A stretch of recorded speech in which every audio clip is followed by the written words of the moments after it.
Everybody, welcome to MMORPGs Future of Online Games panel here at East 2015. So,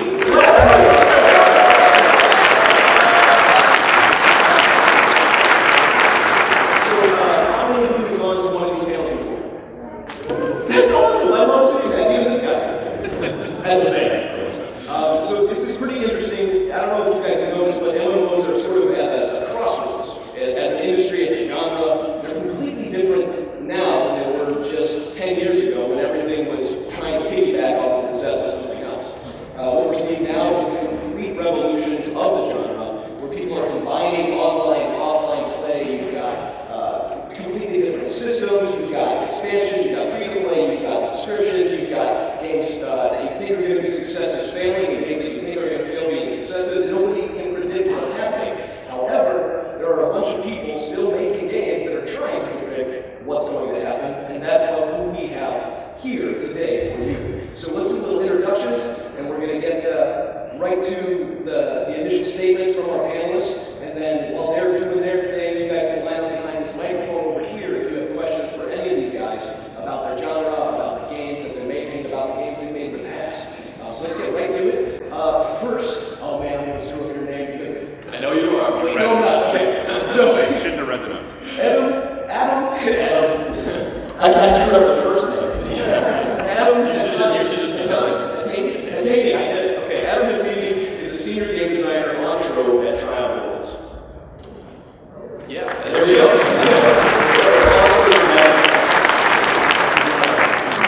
Now that we're going to get down this way first. Then we've got Chris Roberts, the founder of RSI and Star Citizen.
I work for Goblinworks. We're making Pathfinder Online. It's a fantasy sandbox MMO. And we are completely focused on the community, and I think that that's a huge direction that a lot of parts of this industry are rapidly moving towards. So we raised a little over $1 million on Kickstarter, so we're crowdfunded, and we are engaged in the process of iterative development with our community we call Crowdforging. We've asked them to join us and participate from the very earliest part of our game design in helping craft how the game will be played, what the game systems are that will be implemented, in the order that they'll be implemented. And by giving us continuous feedback on the game as we build it, we're kind of integrating that feedback on the fly and altering the game in response to how the players are actually using it as they play. We started a process we call early enrollment on New Year's Day. And early enrollment is an opportunity for people that are interested in playing our game kind of at the very beginning of its evolution. It's what we call the most minimum valuable class, an MVP. So it's playable and all of its core functionality is enabled, but it's at its very beginning stages of iteration. So everything in the game is a little bit rough and polished and still has that kind of embryonic quality to it where a really good suggestion can have a material impact on how we alter the game in the future. So the people that are playing our game right now aren't just playing it, they're helping co-design my product. And in order to make that work, we have to be incredibly engaged with our community. We have to work really hard to find all the different ways we can to interact with them. And I think that's a huge challenge for anybody who's doing creative work. Everybody in the space has ideas on what they think is the right thing to do and the right way to implement their product. And the idea that you would go out to your community and say, we're going to show you our ideas and accept your feedback, and then listen to what you say and actually make changes is really challenging. And in order to make that feedback as valuable as we can, we have to get it from as many venues as we can. So we're always looking for new ways to find that outreach point, to make a connection with our player community and really understand what it is that they want. So Pathfinder Online, it's all about being part of the crowd. Crowdforging is happening right now. Awesome. Thank you very much. And awesome. John Peters, your turn, sir. All right. What is an online game? It's like where you play with other people, right? So the future of online games is just games that you can play with other people. And my suspicion is what we're going to see rising to the top is games that are good. It doesn't really matter what they are. Is Hearthstone an MMO? Maybe. That's how I play it. And I think that's the core of what is going to drive the community. They come to a good game. The game encourages them to play together. And a lot of games are going that way. I think Bill talked about sort of the genre and it's a crossroads or whatever. That's not true at all. What's the biggest games that came out this year? Like Destiny? That's a small game. MMOs obviously aren't going anywhere. It's just about what you define as an MMO is what makes it. And there's a lot of definitions out there. Maybe the definition is changing, but ultimately, people are looking for stuff that is compelling. So, that's what we're trying to do. Mr. Roberts. All right. Well, we're definitely not trying to make a fun, compelling game. So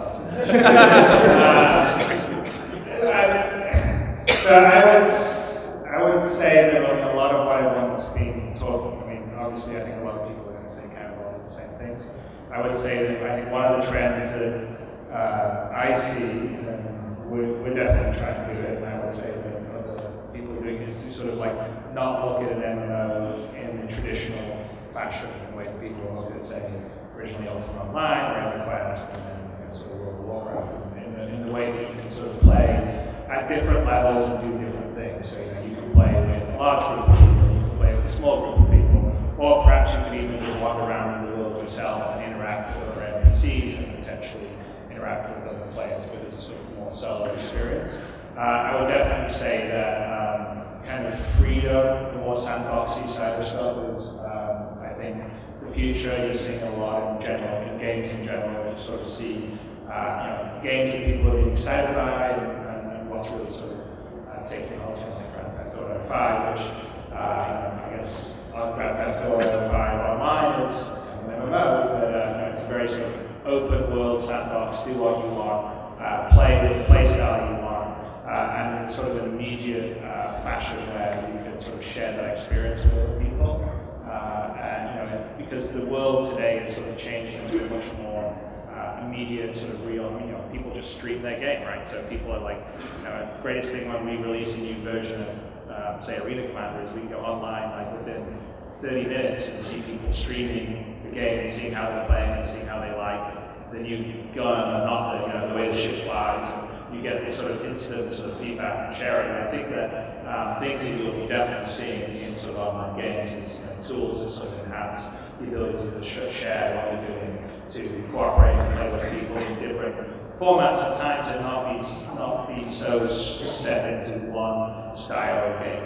And I would say that most of the stuff that I'm interested in that I see does that. Certainly not that long ago, a game called Demon Souls, you wouldn't necessarily consider that an MMO, but really it had these really great sort of additive multiplayer features where other players could leave messages for you, mostly good hits, sometimes not such a good hit, and other players could invade your space or they could help you killing their boss. And that's sort of a good example of sort of the way I sort of see online games sort of just becoming the game format of the future. It's sort of not just, I don't think you're really going to exist in having single-player narrative games. There'll still be a fair number of those, but not to the level that was in the past. I think your sort of default game experience will involve a sort of shared experience, and how you cooperate and how you play with different people, and how you eventually be sort of more user choice.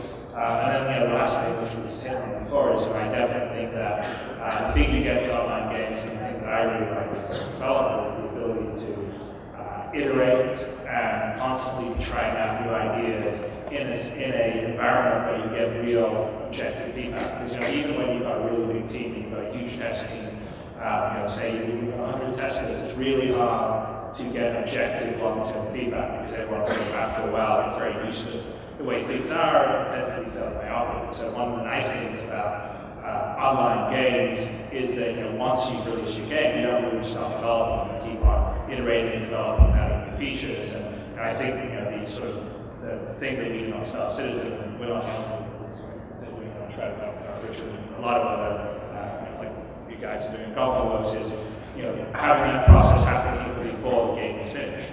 You're getting that sort of feedback and interaction. And I think long term it will make a better game.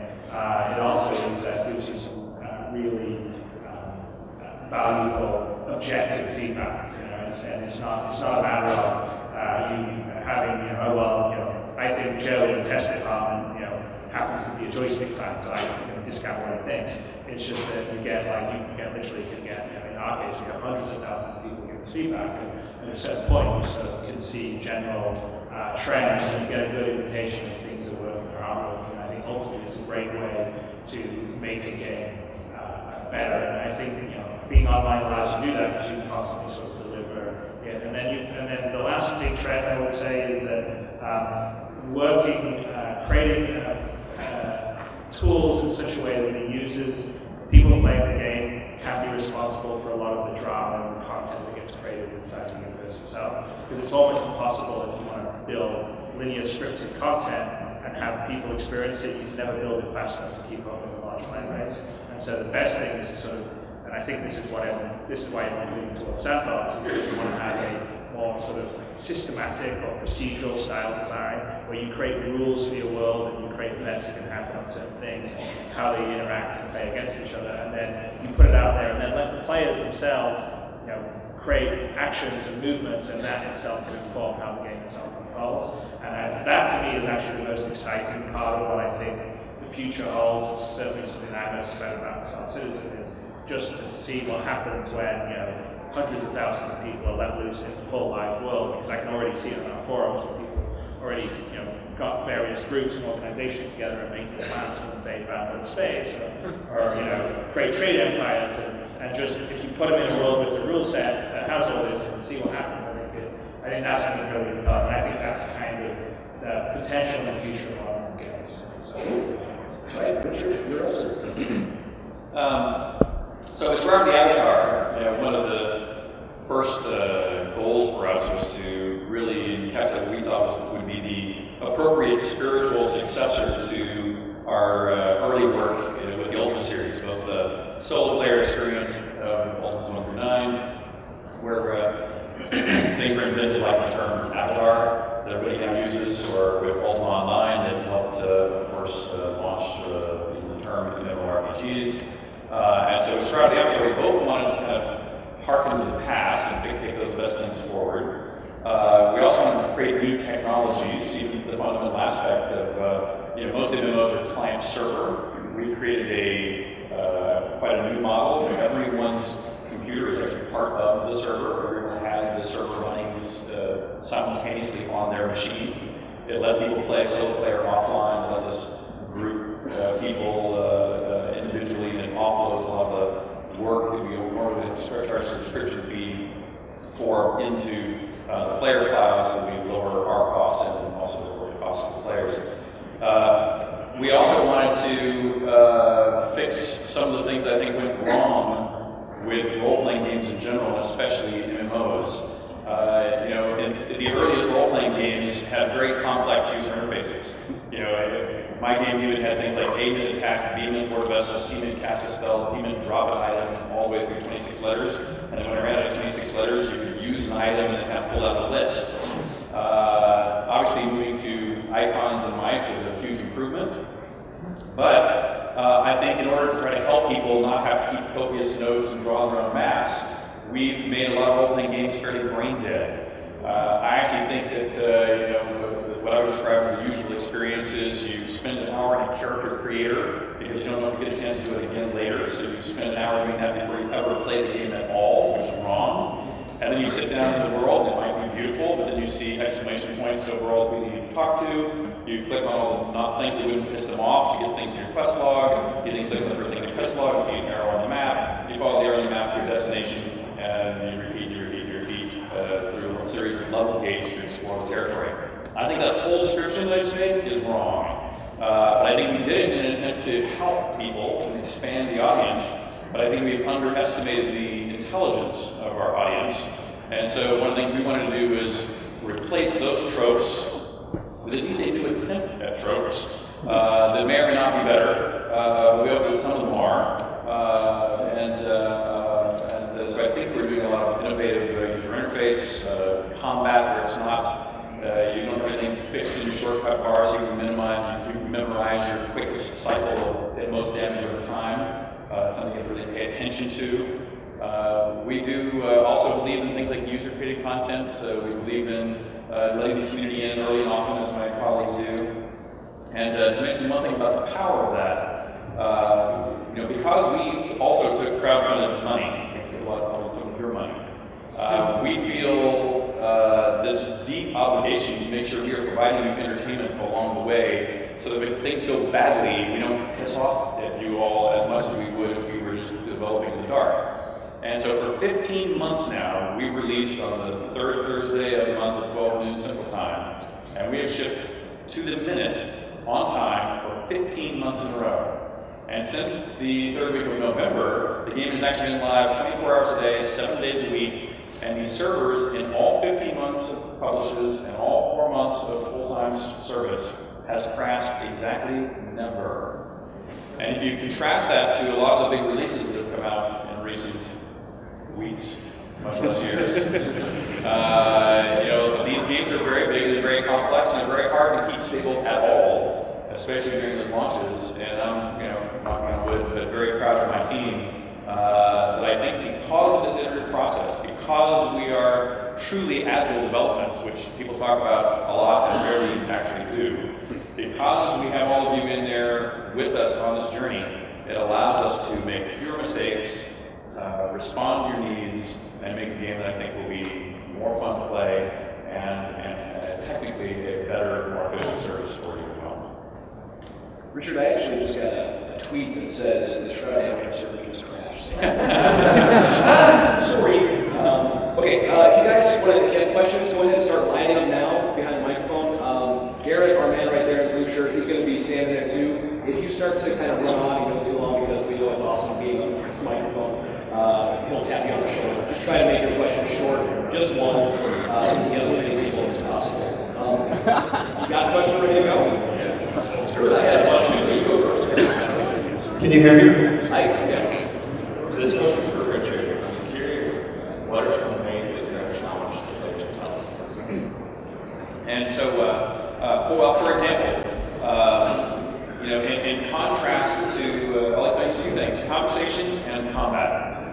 When you get to menu-based conversations were done to reduce complexity both from the code standpoint and from the player standpoint. But to me, honestly, I had a very fond memory of name, job, health, buy, and one special keyword that used to be in the middle of Ultimas that you actually type. And in Shroud the Avatar, you can walk up to a bartender in a pub and you can say the following complex sentence entirely. You can say, hello, my name is Richard Garriott. What is your name? I'm interested in an alcoholic beverage. What types of beer do you have on tap? Return. And he will say, hello, Richard Garriott. My name is Thomas, the barkeep. Yes, we serve ale, and here will be a bottle. And so we're not doing it by full sentence parsing. We're still pulling keywords, but we're doing it in a way that means that we can bury true clues. Where if you're told to go ask the woman about the red dress in some city, it's not ever going to show up on a menu anywhere. You have to literally remember that, or make a note, or read in your journal. And there's no quest log. That's up to you to decide what a quest even looks like, or feels like, and suss that information out of conversations or other parts of the world. In combat, as opposed to having a shortcut bar with preset skills in it, we're using a real-time, more like a card deck dealing system, to where even though I might know how to do archery and swing sword, if I'm playing the role of an archer in this group, I'll go back and build a deck out with those skills that I want to think of during combat that will show up based upon how I've prepared my skills for that particular training. Thank you very much. Sir. Mr. Roberts, what is your crowdfunding outline? and secondary to that question, why isn't everybody else crowdfunding right now? If your game is worth playing, why aren't we just giving the money straight to the developers? Okay, last question. He's just saying, I guess, how, Why is crowdfunding so big right now? yeah, crowdfunding, and why not just cut the publisher out completely, right? And give the money over to you guys. Well, yeah, is that what crowdfunding is doing?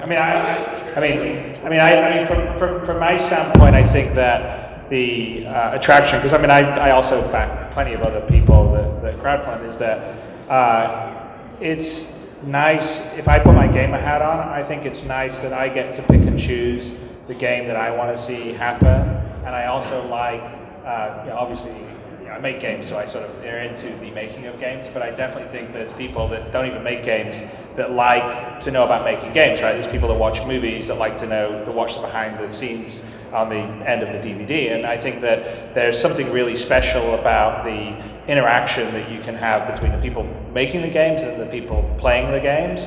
As you're making them, that can make a better game. I've never made a game this way before. All my old games were done the traditional way in the publisher system. But for me, it's way more energizing. It's way funner. I don't know what. There's a weird feedback loop there. The rest of the panel here could. But for me, I actually prefer it as a development methodology. I like being open. I like sharing things that we're excited by. I like getting the feedback,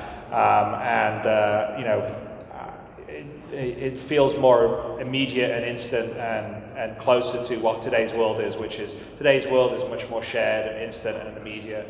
And I sort of feel like it is one of I'm not saying it will be the only way, but it will definitely be one of the major ways that games get made in the long run. That's actually cool, because I kind of want to hear what John and Adam have to say, because they're with traditional publisher developer situations. We'll start with Adam and go to John, and then Ryan and Richard can chime in too. So Trove is not crowdfunded, and we are a publisher, but we get a lot of the kind of benefits, I think, that you get from crowdfunding. We did like an early supporter program, which we got a lot of good response to. And I think, speaking of what he said, that one of the primary benefits is the sort of immediacy. Your connection to the customer, connection to their feedback, and their involvement in the development of the project. That to me is the most valuable thing from crowdfunding. And for indie developers and small teams, obviously you can't even do the project without the crowdfunding, so it's pretty damn important in that capacity. But it's a real boon for, I think, the development process as well. You end up with a much better product, and the people who, particularly that are early supporters, are more invested, more likely to spread the word to their friends. They're generally very loyal customers if you don't screw them over. So you just don't do that. Give them a good game to play, and reward their early support, and it's just all upside, if you ask me. Yeah, how many times have somebody, like a developer, spent 5 or 7 years making a game and comes out and maybe it's not what somebody wanted, you know what I mean? And it backfires. John, how do you feel about crowdfunding? It seems like somehow we're conflating crowdfunding with like talking to our fans. Like you don't need your fans to give you money to talk to them. It's great, like I don't think crowdfunding is a bad way to do funding, but it has nothing to do with how you interact with the players. Right, like we definitely don't have any Guild Wars 2 crowdfunding. Obviously, it's a big game at this point, but we're still here, like at the show when we come down and we are on Twitch. We like go on the Twitch streams to talk to our fans, and we go on Reddit and we post on Reddit, and it's not like all of a sudden that has to change because we're not crowdfunded. Just want to make sure we separate those two topics because they're really not the same thing. Well, you're talking about the difference between crowdfunding and open development. It just happens that open development happens to go hand in hand with crowdfunding. You can have open development without crowdfunding. Yeah. Right. It'd be fine. And the trend that I was sort of talking to is the open development aspect. I think is something that you're going to see. Yeah, absolutely. Would be even if it's a publisher game. The crowdfunded aspect is the power on the gamer side to be able to choose what things are getting made versus it's being chosen by a publisher that says I will green light. Like voting on a roadmap and that kind of thing, like what's more important to develop. You let the fans choose, essentially. Yeah, well, and I even go to the following, I can't tell you how many times we would get to the point of making the next Ultima when my publisher, whether that was my brother or Electronic Arts, would come to me and go, Richard, people are tired of being, or NCSoft, or people are tired of being running around as a man in tights. This medieval stuff is dead. Everybody's either watching Star Wars or The Matrix. Why don't you put everybody in trench coats, give them glasses, sunglasses, and I want to buy that game. And I'm sitting there going like, well, that's funny because everyone told me that Space Sims were dead and everyone wanted to have fantasy RPG games. Yeah, and so what's going on here? And so I really do think that the crowdfunding part of it is important. When I have any of you call me to task, you call us to task. We have actually this phrase: "Please don't lawyer us, bro," because people will go through the minutia of what we've already said online or presented in a document anywhere and go, "This is what I paid money for. I bet on this because you said it was going to have pink hats and you're giving me blue hats. I want the pink hats you promised me." And I'd much rather have that because at least it's people who care and are playing and did at least buy into something that we were actually talking about doing, even if we might disagree on some of the little details. It is such a breath of fresh air not to have to argue with people as to the fundamentals of is your game worthy. Mm-hmm. Ryan, do you have anything to add? Yeah. So I want to make a fantasy role-playing game, massively multiplayer, and nobody in the industry, none of the people with the money, want to fund that game. If it wasn't for crowdfunding, games like the games that I'm making, that Richard's making, would not be being made, right? At the end of its cycle, it was costing over $150 million and 5 to 7 years of time and a team of 500 to 1,000 people to make a AAA theme park MMO. And they didn't recoup their investments, and so nobody will fund them. So if we want to keep making MMOs, we have to find a new way to do it. And the success of being able to crowdfund an MMO means there's going to be new MMOs. Because if there wasn't crowdfunding, there wouldn't be any in development right now. That's the difference between crowdfunding and not crowdfunding. Next question. Hi guys, so my question is mostly over to the as you say, it's any new types of dynamics that creates. I actually kind of want John to start off with that one because you guys did the whole thing where it was, new content every 2 weeks for like several months at a time, right? 6 or 7 months. Yeah. So why? You have a pretty good idea about that. Not surprisingly, it creates a little bit of entitlement. which is fine, but it's true, like, you know, and that's a thing that we're fine. People are, I think everyone here is happy to live with, because we know that there are people that are excited about the game. But it definitely, it's a much more difficult process than what we've ever done before with a live game, simply because this feedback isn't always from people who are developers. They don't understand that sometimes like that thing that sounds like is easy is actually hard. Sometimes the thing that sounds like is hard is actually really easy to do. Why did you give us why did it take you a year to fix the camera? Well, 3D math is really hard, and cameras are really hard, right? But you guys changed this skill in 1 minute. Well, yeah, it's like a number in a database, but they just don't understand that, and that's fine. But it definitely creates a lot of tension, and so you have to work really, really hard to kind of keep in communication. Be open with those people, explain why these things take time, explain why these things don't take time, explain what things you're capable of doing. So it's a lot about just being upfront. That model has created just a need for communication, I think, basically. I would ask a question. Your question is more about like what new sort of things can happen in the game because of this loop, right? Not so much what are the challenges of having that constant feedback. Yeah, my question was more just how it kind of changes your dynamic as developers, and like, is there a new type of insight? Like, is there something like that you wouldn't, some sort of feedback that you wouldn't actually be able to access? Some type of development that you wouldn't be able to. Well, okay, yeah. So the positive side of it that I would see is that you can react. Like if you're on a much faster like content or patch cycle, and you're getting immediate feedback, you can actually react in sort of, maybe not exactly real time, but very close to real time to what the players are doing, which means that your experience that you can sort of game master for the player base is much more reactive to what they're doing, right? So it could be more akin to an old school dungeon master playing D&D, seeing what the players are doing and then riffing off them and working with them. So that's what I actually think the potential of the instant feedback and the quick drops and everything, and that's definitely what we're planning to do on Star Citizen. I'm pretty confident Richard's exactly on board with me on the same side, because we've sort of talked about it and kind of one of the sort of things that we think is cool. But that's what's exciting to me, because for what's exciting to me is the energy of the player base and what they do and the groups, and you sort of see stuff, and I can see it all the time because I look at the Shroud Avatar stuff, and they do their community videos, and we have the same. Like we have some people that do this amazingly. They take the assets out of our builds and they put these, okay, this is what it's like to be a pirate boarding a ship, or this is what it's like to scavenge stuff. And even on our development side, we're working on these systems, but I can almost go, yeah, look at this YouTube video. That's exactly the visual of what we're trying to design the system to be.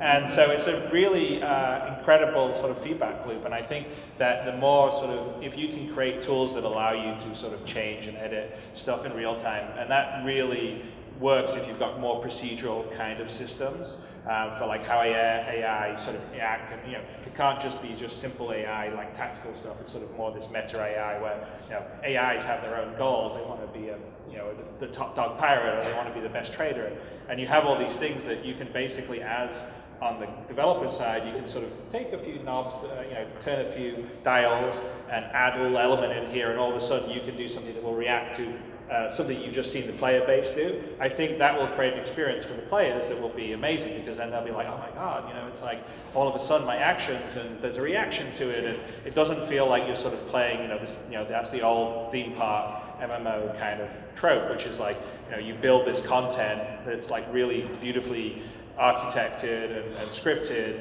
but it's like, it takes you so long, you're not going to do another one for another year, and everyone sort of plays it and they go through it. It's why you see World of Warcraft, it's like the subs go off and then there's a new release and then it's back up to 10 million. Then everyone runs through all the content and then they wait around for 9-10 months and then they do it again. So I think the real possibility of sort of that real-time feedback is the ability to create the world in a way that it feels more alive and more reactive to the players, and therefore I think it would be a much more sort of compelling and immersive experience. Anybody have anything else to add to that one? Good. Hi, this is mostly for John. I was curious, particularly the challenges of developing new content in MMO sequel, when you have like a new expansion upcoming that was revisited revisiting storylines and characters and locations that exist already in a previous iteration. So how do you reprise those things originally for an audience that wants both novelty and nostalgia? I mean, it's really a question, I think, for everyone here, to be honest, because everyone here is working on online games. There's already lots of online games. There's already expectations for what an online game is. It just doesn't just apply to us making Guild Wars 1 and Guild Wars 2. Like, we have the expectations for Guild Wars 2 has all the expectations of Guild Wars 1 and all the expectations of WoW and all the expectations of Ultima Online, like all are heaped upon, and that happens to every game as it gets released. Destiny, it was supposed to have do everything that every other game had ever did and better. That's sort of the general feel, right? That every game has all those things heaped upon it. And so what you have to do, at least I believe, is think about what you are trying to do and make the decisions that make, this is what we think is the right direction. This is what we think, the game that we want to make, the game that we think players want to make, and we've talked with them, and then you work towards that, and you have to accept when that's not going to meet their expectations and understand that because we're not meeting those expectations, we're creating new ones that you didn't think you wanted, right? So there's a balance in there, and that's basically what it comes down to, I'd say. Excellent. Anybody else want to impart on that one? Yeah, go ahead. I think that kind of ties in a little bit with the previous question, insofar as I think it's a lot easier to work on a game that doesn't have as many expectations as that. It's not nearly... It's not your mic. There's actually a trash bin slowly rolling down the hallway. Super good. Apparently he doesn't realize we have a panel here. Anyway, it's... Thanks, John. You're a hero. No, it's not that microphone either. Anyway, there's a certain level of freedom that comes along with having fewer expectations and kind of being able to define your game in a little bit more of a vacuum, which is assisted so strongly by the rapid iteration process, right? The more quickly you're able to go from design decision to implement it in the game and getting feedback, the less time elapses there, the faster you can kind of find, what you're really trying to do. Because you don't always know, it's you have ideas of what's going to be fun. It's not always fun. Your ideas are frequently not fun. You have to figure out how to make them fun, how to make them work, how to, make them beneficial to the total framework of your project. And, the rapid iteration time helps a lot. And, freedom from expectations also helps a lot. So. Excellent. Go ahead. Yeah, speed round questions. Actually, we have time because we started late. We got time. Yeah, go ahead. All right, so what's your what's your standpoint on the economic and financial aspect of MMOs? With games like Elder Scrolls and Star Wars, removing the subscriptions because of the feedback we receive from fans, and much less so having in-game shop, microtransactions. How do you guys feel about just you prefer binary plays, free plays, subscription based? Where do you see this MMO in general finding one niche to stick to? Okay. We can kind of start with Richard and just work our way down. Sure. So, by the way, I think all of those financial models are acceptable, and I expect you'll see most all of those continue to exist. But at least my feeling is that if we do our job right as developers, we get the costs of operating the business down as low as possible, so that we're open to find the most friendly way to charge people for things. So in our case, we've specifically worked to get our server and electricity costs down on the backside, so that we can run the service perpetually just on a retail sale. Now, as a business, we still want to make more money. And so we're happy to sell some larger pieces of property which have no real influence on gameplay to people who are willing to help support the development of the game as a attaboy thank you for joining us on the trip. But the one we're trying to specifically avoid is the Facebook era constant dribble of real money coins that has to take place to keep the gameplay going for you in any practical sense. So that's the only one that I kind of look at as maybe evil might be overstated, but at least offensive, at least to me. almost anything else, I think you'll still see a lot of, including subscription, I think is perfectly fair. So for me, the economic, well, I look at it two ways. One, I'd just like to be able to generate enough money to, keep the servers going and keep developing cool new content.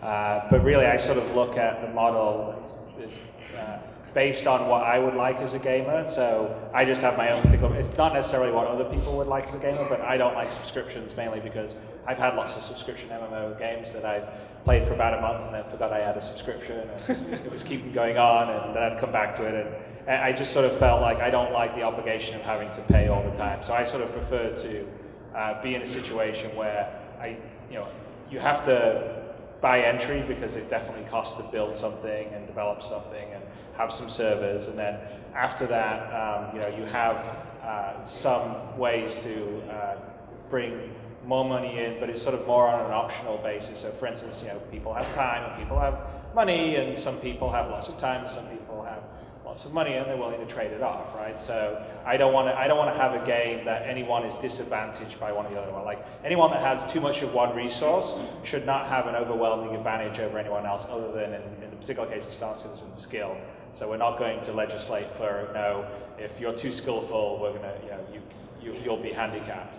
But in terms of other resources, because there's lots of people that basically have plenty of time and want to just they're just never going to they're going to get the base ship in Star Citizen like all the time in there, and we have lots of people like that. And then there'll be some people that they've got a job and they want to go and do certain things and fly a particular ship, and they don't have the time to play the game to get to that part of earn enough money to earn that particular ship. And so they have the ability to buy some credits, and we're limiting it to allow you to buy some of the stuff in game if you want, which you're going to have no matter what in every MMO, because even if you block it, you've still got gold farmers, and people will still try. Even if you prevent people from transferring money between accounts, people will just say, here's my account, here's my login info. So that's always going to go. So my feeling is if that money's happening, I would rather it goes to the development of the game and supporting the servers than in someone else's pocket. But I want to do it in a fair basis where there is, the biggest thing for me as a game player is I don't ever want to feel like I have to do something. I don't ever want to feel like I have to pay money to, get a better experience. And I don't ever want to have the feeling, which I've definitely had on some MMOs in the past, is I don't want to have the base gameplay be not, and this is definitely true of all Facebook games, is base gameplay is really boring and tedious, and so you sort of encourage, even though you don't have to, you're sort of encouraged to spend money. I mean, from my standpoint, you should just play in the basic ship and have a really good time, and actually playing gets better and you earn some more money in the game and you can upgrade your ship, and that's the way it's happened. And whether or not the model that we're using for Star Citizen is the right economic model, I have no idea. It is literally the model that I want, that I think is fair as a game player, and I'm hoping that it's going to be good enough to enable us to continue running the game at the level of ambition we are, and enable us to continue to add more features and content as we go along. That's kind of the plan. I could be completely wrong, and maybe we should be on subscription, maybe we should be free to play, I have no idea, but that's kind of the way I made the choices on Star Citizen. John? Alright, I'll just be super quick. For me personally, I prefer to pay nothing. I don't like to spend money on anything. I played a lot of Clash of Clans. I spent 0 on it, and then I got tired of waiting. I just generally don't want to spend anything, and I think it's similarly aligns, with our philosophy as a company, which is they can basically work hard to be everything we spend is convenience or looks, customization, and avoid making people spend money on gameplay. As long as there's no money on gameplay, which it's hard to do, you never know, you do a thing, you think it wasn't gameplay, and then for someone it is. But overall, just as long as it's not money on gameplay, I think it's good. Well, I feel like a fossil. So my philosophy is that I want my interest to be in line with my players' interest. And that means I want to earn their money every month.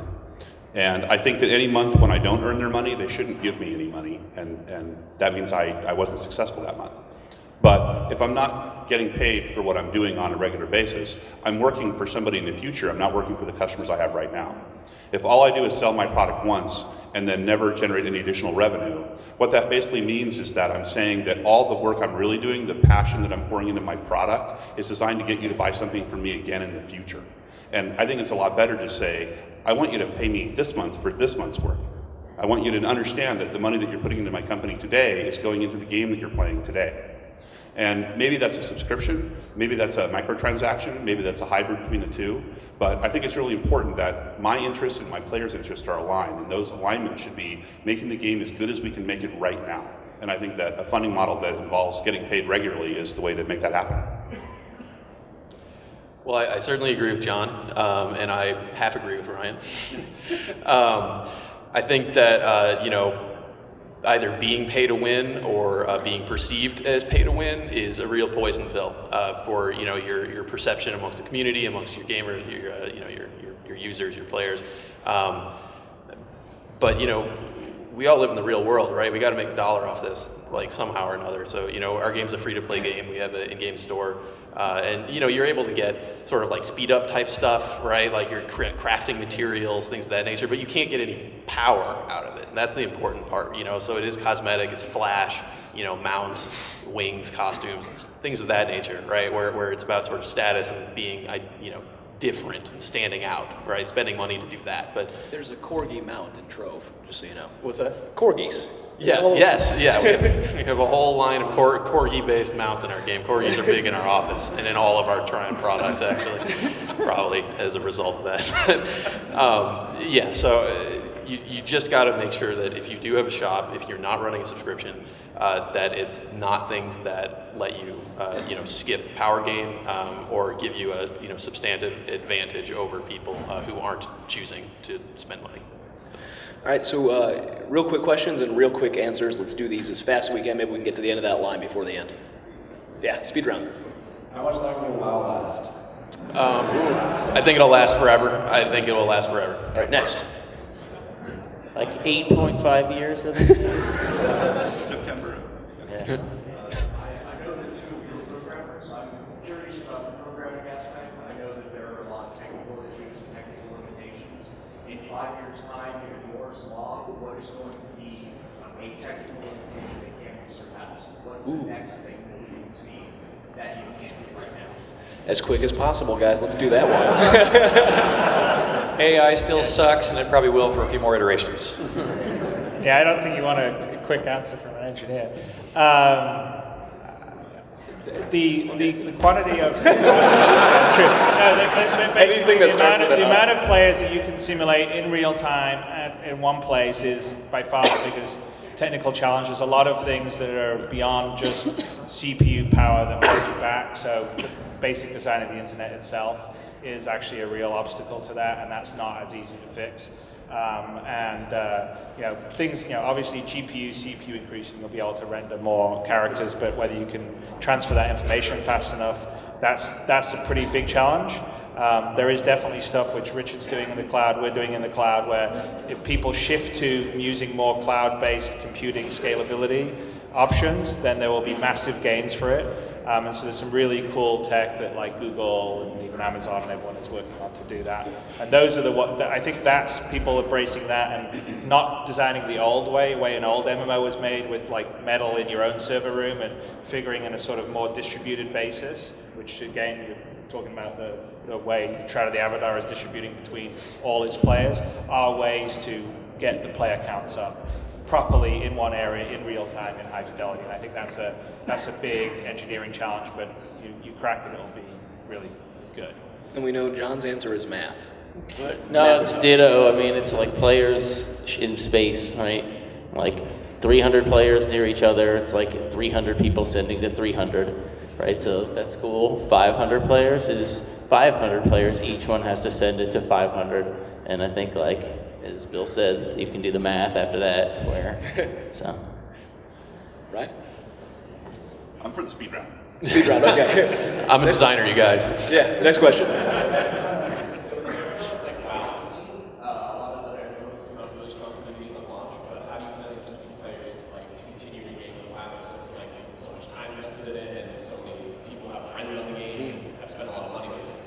To get the mind space, how do you do that, Adam?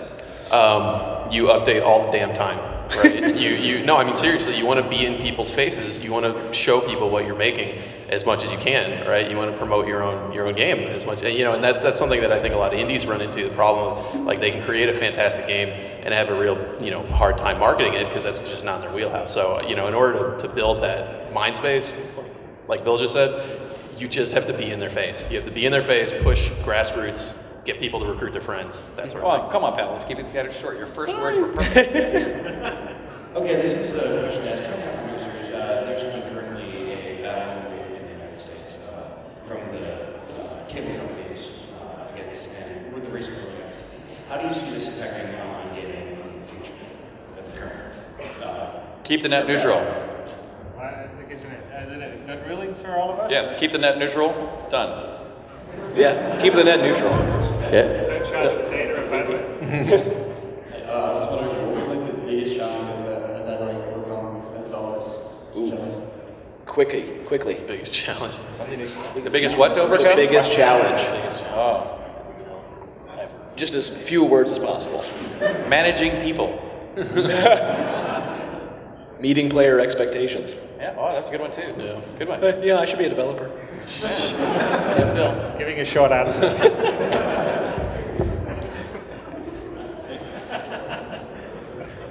Given that you can't have that many players in one space at the same time, do you think it's better from an immersion and community standpoint to either have global realms like the way WoW does, or runtime instances the way Elite Dangerous and some other games do? I think there's no need to see more than 100 strangers around you at any one time because they're strangers. Look at the room right now, seriously. Yeah, wait. What if you're in one place in the universe? So that's why I think instinct works in that case. What we do in Shroud of the Avatar is we drive a slice. We actually look at the friends graph, make sure we don't separate anybody that actually knows anybody from anybody else, and then separate them into temporary instances that collapse as soon as the population density is low enough. Because again, sorry I'm insulting anybody, but most of you I don't know, and so if it was other people than those of you that are here now, random other people, I wouldn't know the difference except for the people in the front row. And so make sure that you keep that persistence with the things I can see, and everybody else might as well be an NPC or in a different instance. All right, we got 4 more questions. Let's power through. My question is from Chris Roberts. From March 2014 to now, you doubled the crowdfunding as far as Star System goes. So what do you intend to do to expand on MMOs with future games? Give the rest of us some of the money. Well, we more than doubled in staff, by the way, so... okay, so the question was, what do I intend to... I didn't hear... To do with the money. Well, make the best damn space sim ever. That's all you need to say. Hi, I'm on the forums a lot. I just want to know, what is the heck mage being put into Guild Wars 2? What's that? What is Mech Mage in Guild Wars 2? When it's ready. It's a very popular answer for us. So you guys touched on this a little bit. Do you think that MMOs are going to move past like traditional development, like content designers and environment artists, sort of create quests and dungeons and move towards like procedural generation and like systemic design? This guy. Go ahead. I was just going to say, I think it's the trend. I mean, it's just like literally, if you look at the amount of effort that you have to put into building something of the quality people expect now, like you see how much money gets spent in Call of Duty to do a 5-hour campaign, and how to do it at that level. Well, gamers don't have any appreciation of. They're like, well, I saw that in Call of Duty. Why can't I get that over here in this game that I've got 400 hours of gameplay in? And so to be able to sort of deliver large amounts of content, I think you've got to be smart as a designer, as an engineer, and figure out how you can get that fidelity, but in a way that it's not going to take you 4,000 man years to create. So it's definitely a blend of sort of procedural, like basically you sort of template stuff up. So you definitely design and have artists build stuff and engineer stuff in sort of templates, and then it's a matter of how you get these templates to work together. And then if they're put together intelligently, they can come up with like huge amounts of variety of content. And I think that's one of the ways to solve the problem of like really sort of high fidelity content in MMOs and that I will have a lot of quality and content. I will respectfully disagree. I'm a little bit of a contrarian. I still think procedural stuff is great to give you the baseline of a world that looks like it naturally evolved. But I think the custom content as the final step on top of that gives relevance and meaning to the journey that won't come out of procedural. Too. I'm just saying that you did it the other way around. I was switching it. Fight, gentlemen. Yeah, I'm going to contradict both of you. No, it's about because it's about the game, right? Like, Trove, like, obviously it's not about like constructing things, right? It's crowd like making stuff game, like, right? Our game, that's what it's about. And so that's like, yeah, we have those people, right? And it depends on what game you're making, right? Yeah, you're not going to be a fan of Minecraft and go, I think I'm going to play Guild Wars 2 because it's like Minecraft. Yeah. Right. Yeah. So, and there's lots of games and people like different kinds of games. So. Yeah. All right, man. This better be good, dude. So, let's think of like, name one improvement you want to make to the social aspect of MMO. So, like the interactions the players have with each other and not with the game world or game system specific. That's a good one. Who wants to start that doozy? Okay, so what one improvement you want to make for the social aspect of MMOs to make it about people again, people as a group? So one of the things we're doing is we are getting out of the business of competing with the player social and crafting economy. All we put in the game is raw materials, and whether it's art, music, songs, stories, anything else, we're giving the players the tools to be able to do that and share it with each other. So we're getting out of the business of competing with them to create epic loot drops or big events. And I would say that what I'm interested in is finding a way for the players to communicate with each other in the game in a much more sort of real and emotional way. So like for now, it's always been, okay, I go in my chat window and I chat to you. But even if you've got a Logitech webcam now, you can go in there and the Logitech webcam can put a silly shark face or monkey face on your face. So you can actually live track people's faces. So there's no reason with today's technology that I can't have my avatar, I can't be sitting at my computer with a webcam on me and I'm talking, and I'm taking my voice and I'm filtering it on the other side based on my situation, where my location is, whether I've got a helmet or not, and also animating my avatar's face. So when I'm talking to you, you're actually seeing my avatar talk to you versus seeing something in a chat window. And I think if you can manage to do some more of that kind of stuff, then you can have the sort of interactions between players and the emotion of it be stronger than has potentially been in the past. So Richard talked about like the room full of strangers thing. Like everyone who's playing an MMO right now, like some of the people you're playing with were once strangers to you. So I think it's riding that line between making it so that you can interact with your friends and also still making you look for new people to interact with. That's probably one of the biggest challenges, I think. We're on a mission to bring back PvP in a meaningful and non-toxic way, in a way that is going to make people view it as a normal and accepted part of their game experience that they enjoy, because it adds so much risk and danger and interesting, meaningful human interaction into the game experience.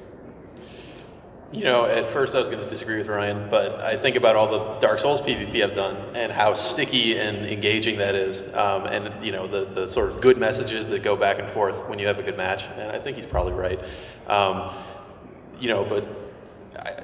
I mean that's sort of the competitive aspect of fair play, of kind of being cool with each other, but cooperative I think is extremely sticky as well, right? And so in our game, people are in clubs, which are like our guilds, and they do these huge, collaborative build projects together, with different roles, like foreman directing the worker bees who might not feel as, creative or whatever. And, in terms of positive interaction, that's extremely strong. Like people feel really, really good about working together on these builds, same with Minecraft and other voxel-based games.